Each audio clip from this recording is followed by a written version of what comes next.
Aluko's conversation with Andrew Gold. My opinion on who won the debate, DEI and meritocracy. Firstly, it's important to understand that cultural emphasis can lead to certain groups excelling in specific areas. Aluko was right to say that some people of certain races are better at certain things, usually due to what their culture emphasizes. For example, Indian people in the UK are known for being good at cricket, white people for swimming. I thought this did really well to nullify Andrew's point and simply saying ethnic minorities are overrepresented based on their population count in the UK. Andrew Gold also mentioned that things were unfair to black people 20 years ago, yet during that time Will Smith was the highest grossing actor in Hollywood. Despite systemic unfairness, black people have always overexcelled in areas like acting, music and sports. When it comes to education, there are reasons why black people often score lower. In my opinion, it's not inherent, such as being in underprivileged communities and the effects of redlining in the US. Statistics can be powerful, but they can also be cherry-picked. For example, rap music and basketball are heavily dominated by black people. Now that's partly due to culture, also due to biology, faster muscle twitch fibers. However, historically, black people have excelled in industries such as music, acting, comedy, and physical sports, often as a means to escape poverty and what they see from their peers. In sports, it's more visible and evident who the better player is.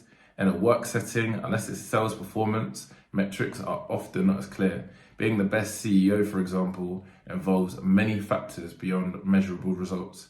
It's harder to climb up the ladder purely on merit because people tend to hire people who they're similar to and who they like. One key point often missed in representation in boardrooms are dominated by white people. Getting promoted often depends on being favourable to those in charge, not just being the best for the job. This dynamic does seem unfair. I love white pundits and I love black pundits. And Jamie Carragher has the mix of both, but I feel like most of white pundits are usually a lot more technical, whereas someone like Mika Richards is known for his energy and being humorous, which I think all of us like a blend of. But again, black people are going to be overrepresented because they can provide something different.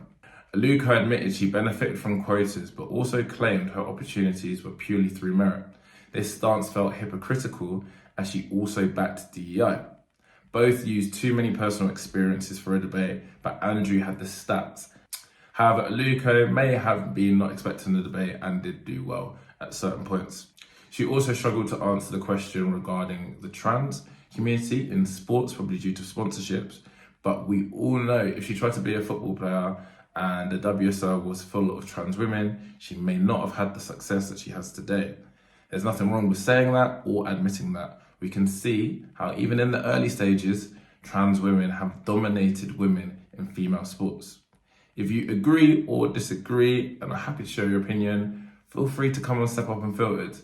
I think that our society needs more real, honest conversations instead of silly, triggered comments and division and videos back and forth.